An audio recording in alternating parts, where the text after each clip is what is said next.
నమస్తే, welcome to సెసిటీవీ. Telangana రాజకీయాల్లో ఆసక్తికర పరిణామం అంటారు దీన్ని. తీన్మార్ మల్లన్న కేటీఆర్తో సమావేశం. గతంలో చాలా వరకు తమ్నైల్స్ హెడ్లైన్స్ పెట్టారు. తీన్మార్ మల్లన్నతో కేటీఆర్ భేటీ, కేసీఆర్ని కలిసిన తీన్మార్ మల్లన్న అని. సో తాజాగా చూస్తున్నాం, తీన్మార్ మల్లన్నకు సంబంధించి తీన్మార్ మల్లన్న ఈరోజు కేటీఆర్ని కలవడం జరిగింది. సో కేటీఆర్కి సంబంధించి తీన్మార్ మల్లన్న ఎందుకు కలిశాడు, స్టార్టింగ్లో తీన్మార్ మల్లన్న కేటీఆర్తో మాట్లాడిండు, మనకి ఆ న్యూస్ చాలా వైరల్ అయింది. సో కనుక్కుంటే తీన్మార్ మల్లన్న కౌన్సిల్ నుంచి అసెంబ్లీలోకి వెళ్ళి అసెంబ్లీ లాబీలో ఇలా కేటీఆర్ని కలిసిండు అనే వార్త వచ్చింది. కులగణనకు సంబంధించే ఉంటుంది అనుకున్నాం, రైట్. ఆ వార్త చూస్తున్నాం. కాకపోతే రాజకీయాల్లో ఇదొక అనూహ్య పరిణామం అని చెప్పుకోవచ్చు. అసెంబ్లీ సమావేశాల వేళ తెలంగాణ రాజకీయాల్లో ఆసక్తికర పరిణామం చోటు చేసుకుంది. బీఆర్ఎస్ వర్కింగ్ ప్రెసిడెంట్ కేటీఆర్తో ఎమ్మెల్సీ తీన్మార్ మల్లన్న భేటీ అయ్యారు. కాసేపటి క్రితం కేటీఆర్తో పాటుగా మాజీ మంత్రి హరీష్ రావుతో మల్లన్న సమావేశం అయ్యారు.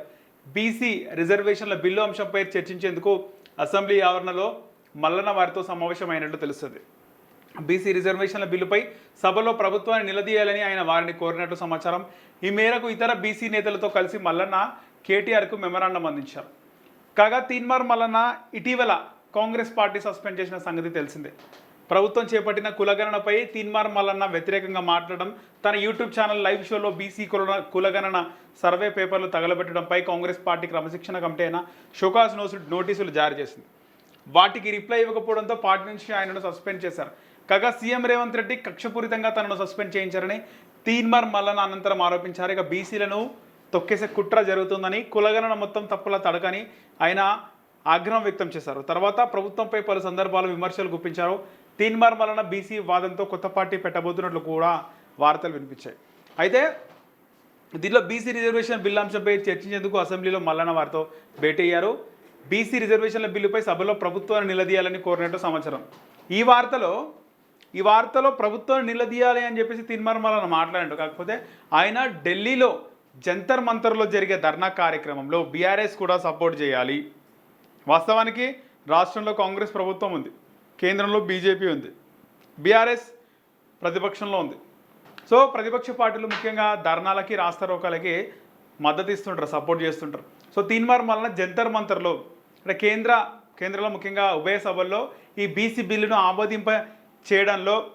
ఆమోదించాలని చెప్పేసి కేంద్ర ప్రభుత్వం పైన నిరసన కార్యక్రమం, ఢిల్లీలో నిరసన కార్యక్రమం ఎక్కడ, స్పాట్ జంతర్ మంతర్. ఆ జంతర్ మంతర్ దగ్గర తీన్మార్ మల్లన్న బీసీ బృందం ఒక ధర్నాకు పిలుపునిచ్చింది. దీనికి సంబంధించి కేటీఆర్ హరీష్ రావుని సపోర్ట్ చేయవలసిందిగా తీన్మార్ మల్లన్న మాట్లాడడం జరిగింది.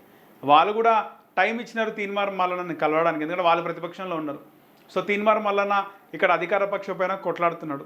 సో శత్రువుకి శత్రువు మిత్రుడు అనే కాన్సెప్ట్లో ఇక్కడ తీన్మార్ మల్లన్న కలిసిండు. ఒకటి ప్రభుత్వాన్ని నిలదీయాలన్నాడు అసెంబ్లీలో, రెండోది జంతర్ మంతర్ దేశ రాజధాని ఢిల్లీలో ఉన్నటువంటి జంతర్ మంతర్ దగ్గర ధర్నా కార్యక్రమానికి బీఆర్ఎస్ సపోర్ట్ చేయాలని చెప్పేసి ఆయన కేటీఆర్ని అయితే ఈరోజు కలవడం జరిగింది. ముఖ్యంగా కేటీఆర్తో మల్లన్న భేటీ ఈ అంశంపైన చర్చ. ఇక్కడ కేటీఆర్ ఒక్కడే లేడు కదా, కేటీఆర్తో పాటు హరీష్ రావు కూడా ఉండు. మల్లన్న కలిసింది కేవలం కేటీఆర్ని కాదు, హరీష్ రావు కూడా ఉంది. హరీష్ రావు ఆయన కూడా ఒక ట్రబుల్ షూటర్గా పేరున్న హరీష్ రావుకి ముఖ్యంగా కేటీఆర్ని కలిసినప్పుడు మల్లన్న కేటీఆర్తో భేటీ అనే వార్తలు వస్తున్నాయి, కానీ హరీష్ రావు కూడా ఉన్నాడు, హరీష్ రావుతో కూడా భేటీ అనే వార్త వస్తలేదు. మీడియా కూడా కేటీఆర్ని హైలైట్ చేస్తుంది. ఉద్యమం టైంలో ఒక ట్రబుల్ షూటర్గా కేసీఆర్కి వెన్నంటి ఉన్నాయి. కేసీఆర్ కేంద్రంలో ఉంటే రాష్ట్రం అసెంబ్లీలో ప్రభుత్వాన్ని స్తంభింపజేసినటువంటి హరీష్ రావు ఎక్కడ హైలైట్ అవ్వట్లేదు. తీన్మార్ మల్లన్న కేటీఆర్ హరీష్ రావుని కలిస్తే మీడియా మాత్రం తీన్మార్ మల్లన్న కేటీఆర్తో భేటీ అనే అంశమే చూపిస్తుంది. సో మీడియా కూడా ఒక విధంగా హరీష్ రావుని పక్కన పెట్టినట్టే మనకు కనిపిస్తుంది. సో తీన్మార్ మల్లన్న భేటీ అయితే కేటీఆర్తో భేటీ అంశం అయితే ఇదే.